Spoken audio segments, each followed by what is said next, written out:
चर्चे केवल ज्योति के ही, मनीष को कुछ क्यों हुआ नहीं। चरित्रहीन बेटी ही नहीं है, पुरुष भी दूध का दूल्हा नहीं। चरित्रहीन बेटी ही नहीं है, पुरुष भी दूध का दूल्हा नहीं।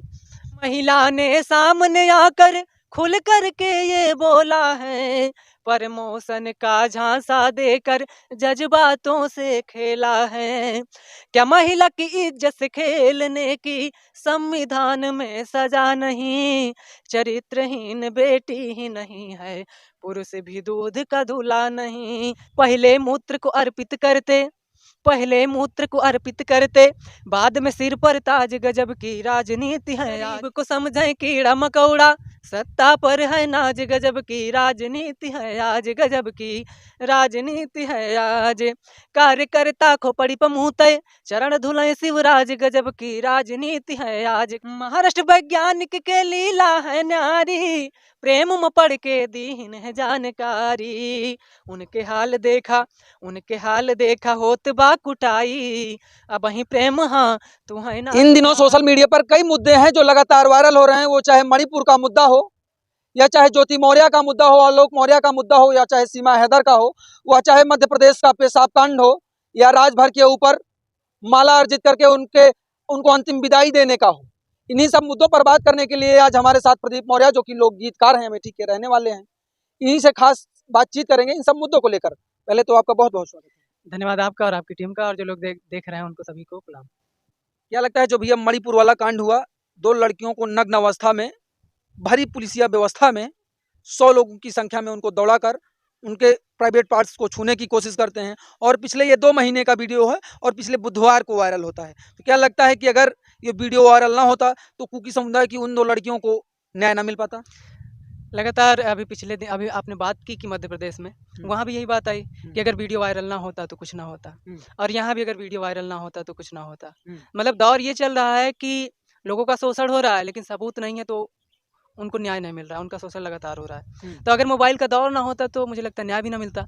और यही बात प्रश्न चिन्ह लगता है यहाँ पर कि जब मोबाइल का दौर नहीं था तब लोगों के साथ अत्याचार होता तो वो लोग कैसे सहते थे। मतलब लोगों को न्याय ही नहीं मिल पाता था। जब इतनी एडवांस हाईटेक व्यवस्था होने के बाद में लोगों को न्याय नहीं मिल पा रहा है, व्यक्तिगत लोग वीडियो बना के जब वायरल कर रहे हैं, दिखा रहे हैं, तब लोगों पर कार्रवाई हो रही है। बहुत ही निंदनीय है।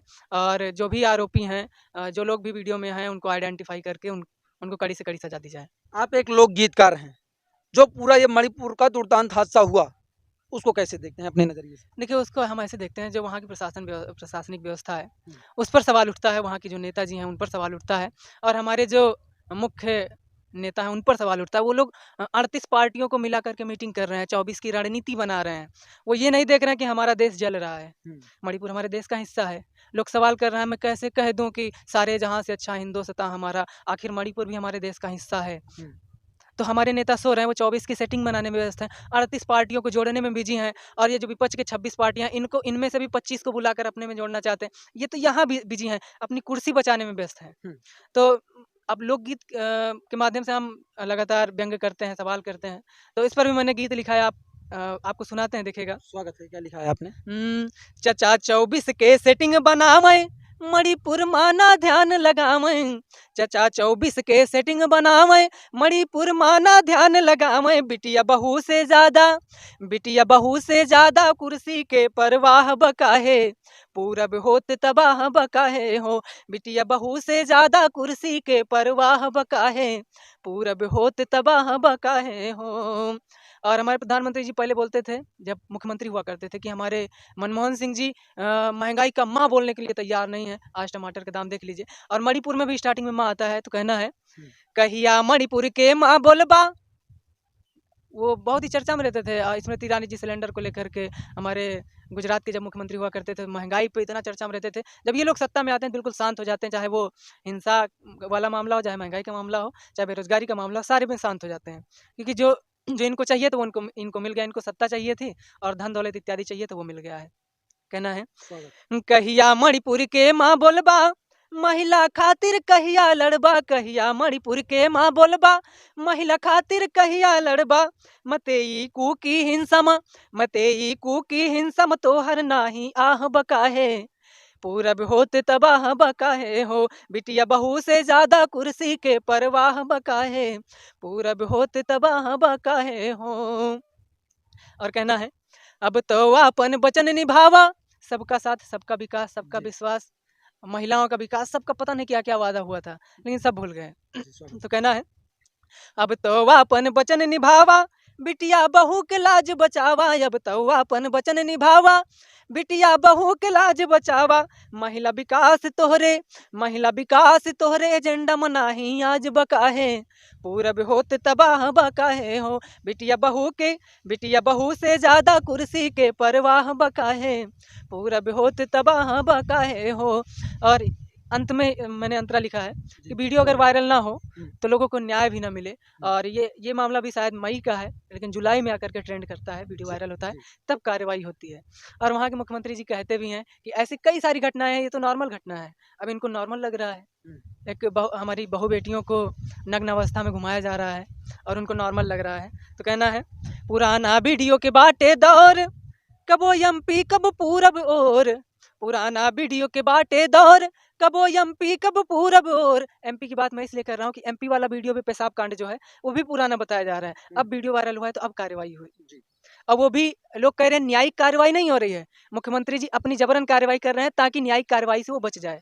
बुलडोजर चलवाया जाता है, जबरदस्ती चलवा दिया जा रहा है, न्यायिक कार्रवाई करिए ताकि वो कलम की मार हमेशा दर्द करती है। ये आप तुरंत केवल कार्रवाई कर दे रहे हैं, बाद में ठंडे हो जाएंगे। कहना है, पुराना वीडियो के बाटे दौर, कबो एमपी कब पूरब और, मोबाइल के ही कारण आज होत न्याय बकाहे, शासन पर शासन घुटना टेकत आज बकाहे, मणिपुर होत तबाह बकाहे हो, बिटिया बहू से ज्यादा कुर्सी के परवाह बकाहे, पूरब होत तबाह बकाहे हो। कुछ यूं स्थितियां हैं। और बस इतना ही कहना है कि जो भी इसमें शामिल हैं उनको आइडेंटिफाई करके उनको कड़ी से कड़ी सजा दी जाए ताकि इनसे प्रेरणा लेकर के अदर लोग ऐसा काम ना करें। आप उस क्षेत्र से आते हैं, स्मृति ईरानी जी जो महिला विकास मंत्रालय से मंत्री हैं, वो लगातार नारियों के सशक्तिकरण की बात करती रही, वो लगातार महंगाई की बात करती रही, वो लगातार सिलेंडर के महंगे होने की बात करती रही और चीनी को सस्ते करने की बात करती रही। तमाम मुद्दे थे और यहाँ तक उन्होंने प्रधानमंत्री को चूड़ी तक भेज दी थी और लाली तक भेज दी थी। तो क्या लगता है कि आज वो कहाँ, आप उसी संसदीय क्षेत्र से आते हैं तो उन पर चर्चा करना बिल्कुल गहन हो जाता है कि उन पर चर्चा क्यों नहीं। तो क्या लगता है वो क्यों अब प्रमुखता से नहीं बाहर आ रही? क्या सिर्फ ये सब केवल कुर्सी के लिए दिखावा है? देखिए, वो केवल यही कह सकती हैं कि हम न्याय दिलवा रहे हैं और व्यवस्था को सही कर रहे हैं, क्योंकि अगर वो सवाल करते हैं तो मतलब खुद से सवाल करना है, वो अपनी लचर-पचर व्यवस्था का खुलासा करना हो जाएगा। तो इसलिए वो लोग नहीं बोल पा रहे हैं। बोलेगा कौन? विपक्ष वाला बोलेगा। और मुझे लगता है वो लोग भी जो भी जैसे भी कर रहे हैं, लेकिन उनकी आवाज़ दब रही है, चाहे दबाया जा रहा है या बोल नहीं पा रहे हों। तो इस तरीके से लोग जब विपक्ष में होते हैं तो बड़ी-बड़ी बातें करते हैं, लेकिन कुर्सी पाते ही भूल जाते हैं और वो भी दबाव में आ जाते हैं, चाहे वो सत्ता का दबाव हो और चाहे पैसे कमाने का जुनून हो। इस वजह से नहीं बोल पा रहे हैं। और आपने कहा कि वो जब नहीं थी मंत्री तब एकदम मतलब चर्चा में विपक्ष में थी विपक्ष तब में चर्चा एकदम बनी चर्चा में बनी रहती उनकी। थी, लगातार सिलेंडर को लेकर के प्रधानमंत्री को चूड़ियाँ भेज दिया करती थी कि देखिए महंगाई है इतनी कि हम लोग वहन नहीं कर पा रहे हैं। और आज वही 400 का सिलेंडर 3 गुना हो गया है, 1200 लगभग पहुँच गया है। तब कोई नहीं बोल रहा है और विपक्ष वाले भी विरोध कर रहे हैं, जैसे कर रहे हैं देख ही रहे हैं आप। बहुत कम चर्चा हो रही है। तो सभी को अपना काम करना चाहिए, विपक्ष वालों को काम करना चाहिए, उनको अच्छे से विरोध करना चाहिए, जनहित के मुद्दों को उठाना चाहिए और जो सत्ता वाले लोग हैं उनको सारी चीज़ें सब बराबर प्रोवाइड करवाना चाहिए। पेशाब कांड हुआ मध्य प्रदेश में, बेहद शर्मनाक था वो समाज के लिए। क्या लिखा आपने? अगर एक लोक गीतकार होने की वजह से आपने उस पूरे परिप्रेक्ष्य पर कैसे प्रकाश डाला है अपने गीत के माध्यम से?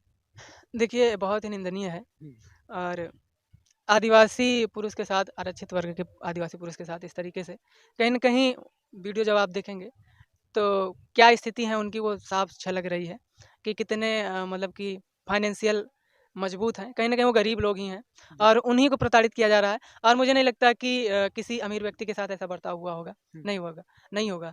तो गरीबों को लगातार सताया जा रहा है, तो उस पर मैंने गीत लिखा है थोड़ा-सा और बाकी जितना कवर करने की कोशिश की गीत के माध्यम से कवर किया है। और मैं ऐसे विरोध करता हूँ ऐसे कृत्यों का कि उन पर बुलडोज़र चला वो तो अच्छी बात है, लेकिन उन पर कानूनी कार्रवाई भी की जाए ताकि उनको याद रहे कि हमने गलत काम किया है और उनसे सीख करके जो अदर लोग नेता बनने की कोशिश कर रहे हैं उनकी तरीके से, तो वो लोग नेता ना बने। और नेता बने लेकिन किसी को परेशान करके नहीं, ऐसा कुकृत्य ना करें। हाँ कुकृत्य ना करें। तो उस पर मैंने लिखा है, देखिएगा। स्वागत। गरीब को समझे कीड़ा मकौड़ा, सत्ता पर है नाज, गजब की राजनीति है आज, गजब की राजनीति है आज। और बताया जा रहा है कि वो भारतीय जनता पार्टी के विधायक के प्रतिनिधि भी हैं। प्रतिनिधि। तो अगर लेकिन प्रतिनिधि, विधायक जी ने इनकार कर दिया है। विधायक जी इनकार कर दिए होंगे, लेकिन जो जनता में है, जो लोगों में है, अब शायद वो विधायक भी तो नहीं है, पूर्व विधायक थे। जी पूर्व। हाँ, तो अब इनकार तो करना ही पड़ेगा कि अब प्रतिनिधि होंगे नहीं। जी। तो कहना है, गरीब को समझे कीड़ा मकौड़ा, सत्ता पर है नाज, गजब की राजनीति है आज, गजब की राजनीति है आज। कार्यकर्ता को पड़ी पमूते, चरण धुलाए शिवराज, गजब की राजनीति है आज, गजब की राजनीति है आज। जिस तरीके से पैर धुला गया है, कहीं ना कहीं उसी तरीके से बाजार में 4 थप्पड़ मार दो, जूते से मारो, बाद में आकर के घर में सॉरी बोल दो। तो कहना है, राजनीति का काम है चोखा, जह का मन ओह का ठोका, फिर इज्जत का कर अनदेखा, चरण का धोवे लइके लोटा। पहले मूत्र को अर्पित करते, पहले मूत्र को अर्पित करते, बाद में सिर पर ताज, गजब की राजनीति है आज, गजब की राजनीति है आज। और कई सारी चीज़ें हैं जो मैंने लिखा है। हम ही लोगों से इन लोगों का धंधा चलता है, हम ही लोगों की वजह से ये लोग कुर्सी पर बैठे हैं। हम लोग इनको प्रतिनिधि समझ करके इनको बिठाते हैं, ये समझ के कि हमारी सेवा करेंगे। और ये वोट मांगने आते तो कहते हैं भी हैं कि हम नेता नहीं, हम आपके बेटा हैं, लेकिन वही है कि कुर्सी पाने के बाद सब भूल जाते हैं। बाद में नेताजी ही जो जनप्रतिनिधि होते हैं वो ही जनता को सरोकार नहीं करते हैं। हाँ, स्वीकार नहीं करते हैं और उनको नौकर समझने लगते हैं, खुद को राजा समझने लगते हैं। बल्कि लोकतंत्र में होता क्या है आप जानते हैं, जनता ही सब कुछ है। चर्चा ओम प्रकाश राजभर की भी है इन दिनों, क्योंकि उन्हीं के सहयोगी, पार्टी के सहयोगी ब्रजेश राजभर, जब ओम प्रकाश राजभर एनडीए में शामिल हो जाते हैं तो ब्रजेश राजभर उनको अंतिम विदाई देने लगते हैं कि अब इनकी आत्मा को शांति मिले, अब ये हमारे साथ नहीं है। जो जनहित के मुद्दे या शिक्षा के मुद्दे थे, समाज के मुद्दे खुलकर उठाते थे, अब नुमाइंदी में चले गए हैं और उनके ऊपर माल्यार्पण करके, मतलब उनको मुख्य रूप से जैसे अंतिम विदाई दी जाती है जीवन की, वैसा करते हैं। और वो वीडियो खूब सोशल मीडिया पर ट्रेंड करता है। इस पर क्या लिखा आपने? देखिए, सबसे पहले तो राजभर जी मतलब हमारे बीच में है, भगवान करे उनकी लंबी उम्र हो। लेकिन जो राजभर उनके पार्टी के जो कुछ सदस्य हैं, कुछ मेंबर हैं, शायद इस वजह से उनका विरोध कर रहे हैं कि उनकी विचारधारा मर गई है। व्यक्ति का मरना ही अंतिम विदाई नहीं होती है, तो शायद उनकी विचारधारा मर गई है, इस वजह से वो लोग अंतिम विदाई दे रहे हैं। क्योंकि यही नेताजी बोलते थे कि 68,000 और 69,000 शिक्षक भर्ती में पिछड़ों का हक मारा गया और उनको नियुक्ति पत्र नहीं दिया गया। और यही चुनाव में जब ओबीसी आरक्षण नहीं मिला था, अभी नगर निकाय चुनाव हुआ था, तो मुख्य किरदार निभा रहे थे, आवाज़ उठा रहे थे, सामाजिक न्याय की बात कर रहे थे, पिछड़ों की आवाज़ बन रहे थे, आरक्षित वर्ग की आवाज़ बन रहे थे। और वही जब समझौता करते हैं तो ऐसा सवाल जायज़ होता है। और वो लोग कहीं ना कहीं उनके विचारों के मरने की अंतिम विदाई दे रहे हैं। क्या लिखा है इस पे? कुछ आपने लिखा है? इस पर तो नहीं, लेकिन हमारे जो नेता होते हैं जनरली इसी तरीके से होते हैं कि वो मौका परस्त होते हैं, जहां फायदा मिलता है वहां चले जाते हैं। अगर हालांकि नेता का काम ही यही होता है, वो अपनी पार्टी का विस्तार करता है, ना कि हमारे समस्याओं को, हमारी जो आवश्यकताएं उनको देखें। मूलभूत से ये विस्तारवादी नीति हो सकती हाँ, है। मूलभूत आवश्यकता, हाँ विस्तार। लोगों को, ज़्यादातर लोगों का यही हो गया है रवैया कि हम अपने पार्टी का विस्तार करें और अपनी वही है कि धन अर्जित करने के लिए भारत में राजनीति हो रही, सीधी सी बात है। तो वही चल रहा है। एक पत्रिका आती है, उसमें ये लिखा भी गया था कि भारत में ये होता है कि कोई गरीब जब राजनीति में आता है तो गरीब से वो अमीर हो जाता है। लेकिन कई ऐसे देश हैं, विदेशों में ऐसा होता है कि अमीर लोग राजनीति में आते हैं और जनहित के काम करते करते वो गरीब हो जाते हैं। तो हमारे यहाँ तो ऐसा नहीं होता है। नेताओं के बारे में क्या लिखा आपने? जो दल बदल करने में इनको बिल्कुल भी समय नहीं लगता है। और हमारे यहाँ क्या है देखिएगा, नेता जो होते हैं वो समय पर ही आते हैं और जब समय खत्म हो जाता है चुपचाप चले जाते हैं, या जीत के चले जाते हैं या हार के चले जाते हैं। तो कहना है, आई जब चुनाव वाली तेज बरसात हो, तब मैं ढक बन के आई गईले, नेताजी हमारे हो, तब मैं ढक बन के आई गईले। और होता यह जरूरत पे कोई काम नहीं आता है। जरूरत पर काम नाही एको आइले हो दादा, जीते हार प्रत्याशी के हो नाही देखैले हो दादा। 5 साल बीतल पचारण बंधन बार बार हो, कि नेता बन के कि मेढक बन के आई गईले, नेताजी हमारे हो कि मेढक बन के आई गईले। कुछ ही स्थितियाँ। क्या बात है। आपका एक गीत और सुर्खियों में है जो आपने मनीष दुबे पर गाया, ज्योति मौर्य और आलोक मौर्य के प्रकरण पर। एक लोक गीतकार होने के नजरिए से आपने इस पूरे प्रकरण को कैसे देखा? प्रकरण में सिर्फ इतना कहना है कि चर्चा केवल महिला की हो रही है कि महिला चरित्रहीन हो गई, लेकिन कई बार ऐसा हुआ है कि पुरुष भी ऐसा काम किए हैं कि सफल होते ही अपनी पत्नियों को भूल गए हैं। अगर मैं उदाहरण दूं तो मुझे नहीं लगता व्यक्ति विशेष का नाम लेना चाहिए। कुछ लोगों ने कहा कि केवल लालू जी का नाम छोड़ दीजिए और लगभग नेता आपको ऐसे मिल जाएंगे कि सफल होते ही, मंत्री विधायक बनते ही अपनी पत्नी को भूल गए। तो इस पर सिर्फ मेरा इतना कहना है कि केवल चर्चा केवल ज्योति की मत कीजिए, वही काम मनीष ने भी किया है, अपनी पत्नी को मनीष ने भी छोड़ा है, तो उनकी भी चर्चा कीजिए। लेकिन घर वाले उनके कह रहे हैं कि ऑफिशियल शादी उनकी नहीं हुई है। हाँ, जो भी है, लेकिन कहीं ना कहीं मंदिर में किए हैं, आर्य समाज मंदिर लखनऊ में उन्होंने किया है, कहीं ना कहीं लीगल किए होंगे, ऑफिशियल या हो सकता है समाज में दिखा करके ना किए हों, लेकिन किए हैं ना। तो उस पर सिर्फ इतना कहना है कि केवल देखिएगा, चर्चे केवल ज्योति के ही, मनीष को कुछ क्यों हुआ नहीं, चरित्रहीन बेटी ही नहीं है, पुरुष भी दूध का दूल्हा नहीं, चरित्रहीन बेटी ही नहीं है, पुरुष भी दूध का दूल्हा नहीं। और उन पर आरोप भी लगा है, कुछ महिलाओं ने आरोप लगाया है कि हमारा हरेसमेंट करते थे कि हम तुम्हारा प्रमोशन करवा देंगे, लेकिन आपको हमारे व्यक्तिगत कमरे में आना पड़ेगा। कुछ महिला ने सामने आकर खुल कर के ये बोला है, प्रमोशन का झांसा देकर जज्बातों से खेला है, क्या महिला की इज्जत से खेलने की संविधान में सजा नहीं, चरित्रहीन बेटी ही नहीं है, पुरुष भी दूध का दूल्हा नहीं, चरित्रहीन बेटी ही नहीं है, पुरुष भी दूध का दूल्हा नहीं। कुछ इस तरीके से है। जब वीडियो अपने अंतिम पड़ाव में हो तब चर्चा एक बार सीमा हैदर पर भी लगातार चल रही है। सीमा हैदर को लेकर आखिरकार देश में चर्चाएं हैं कि पाकिस्तान से एक लड़की सरहद पार करके सीमा सारी हदें अपनी पार के सीमा डाक करके भारत में नेपाल के रास्ते आई। तो क्या कैसा देखते हैं आप इस पूरे प्रकरण? देखिए, लोगों को मजा आ रहा है इसमें, लोग मजा ले रहे हैं कि हमने पाकिस्तान की बेटी भारत भाभी बना कर ले आए हैं। लेकिन अभी तो मज़ा आ रहा है, लेकिन बाद में जब इसका परिणाम कुछ गलत होगा तब आपको लगेगा कि हमने गलती कर दी है। पिछले जो मामले हुए हैं उनको नहीं भूलना चाहिए, चाहे वो 26/11 वाला मामला हो मुंबई का, चाहे वो अजमल कसाब, अफजल गुरु, चाहे जितने इन लोगों का एक बार अगर हम फ्लैशबैक में जाते हैं, इनको देखते हैं, तब पाते हैं कि हमारा और पाकिस्तान का कैसा संबंध रहा है। तो यदि हम उन सब चीज़ों को भूल करके इस तरीके से प्यार मोहब्बत में हनी ट्रैप या एक लव स्कैम भी हो सकता है, और लोग सवाल कर रहे हैं कि क्या वो जासूस तो नहीं है, और जिस तरीके से वो इलीगल तरीके से भारत में आई हैं, तो हमारे भारत की सुरक्षा पर भी सवाल उठता है कि उन्होंने हमारी सुरक्षा को भी चकमा दिया, और सुरक्षा व्यवस्था पर भी एक सवाल बनता है। और सचिन जी जो हैं उन पर सिर्फ इतना कहना है कि अभी तो मोहब्बत है, जब कुछ ऊंच नीच हो जाएगा तब समझ में आएगा। इस पर मैंने गीत लिखा है, देखिएगा, बस इतना ही कहना चाहूँगा।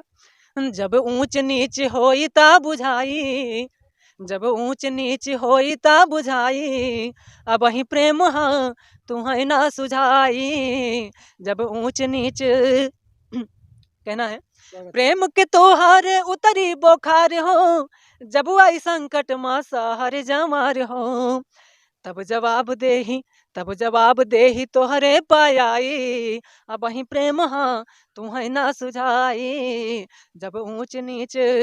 और एक हनी ट्रैप का मामला ऐसे ही आया था, महाराष्ट्र में एक वैज्ञानिक है, पाकिस्तान से तो उनके साथ हनी ट्रैप का मामला हुआ।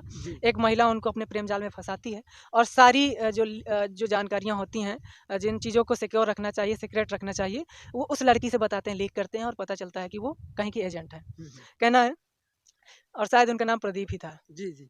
महाराष्ट्र वैज्ञानिक के लीला है न्यारी, प्रेम में पढ़ के दीन है जानकारी, उनके हाल देखा होत बा कुटाई, अब ही प्रेम हाँ तुम्हें ना सुझाई, जब ऊंच नीच। कुछ इस तरीके से मामला है, और सवाल उठता है, मुझे लगता है कि उनकी प्रॉपर जांच होनी चाहिए, सचिन की और सीमा हैदर की, और लगातार बराबर जांच होनी चाहिए, एजेंसियां लगी हुई है जांच कर। हाँ, बिल्कुल होनी चाहिए, और डीएनए टेस्ट वगैरह तो बता रहे हैं कि शायद होना भी चाहिए, क्या उनके बच्चे हैं या नहीं, इस पर भी सवाल उठता है कि कहीं वो स्कैम और प्लानिंग के तहत तो नहीं आई हैं, या कुछ मामला ऐसा, जैसे कुछ लोगों ने कहा कि चंद्रयान जाने वाला था तो ये कारण तो नहीं था, या वर्ल्ड कप होने वाला है ये कारण तो नहीं था, तमाम सवाल उठते हैं। उन सभी सवालों का हमारी सरकार को जवाब देना होगा। Thank you. ये सारे तमाम सुलगते मुद्दे जो सोशल मीडिया पर लगातार चर्चा का विषय बना रहा है। इन्हीं सब तमाम मुद्दों पर हमारे साथ अभी प्रदीप मौर्य जी थे, जिन्होंने अपनी बात लोकगीत के माध्यम से और अपने विचारों के माध्यम से रखी। तो अब आप इस पूरे प्रकरण जो समाज में चल रही हैं, ये नीतियाँ और कुरीतियाँ, इसको कैसे देखते हैं, कमेंट सेक्शन में अपनी प्रतिक्रिया देना न भूलिएगा। आप सभी हमारे साथ जुड़े, आप सभी का बहुत बहुत धन्यवाद। देखते रहिए अल्लाह बोल प्राइम। कैमरामैन धर्मेंद्र के साथ मैं अतुल तिवारी। जय हिंद, जय भारत।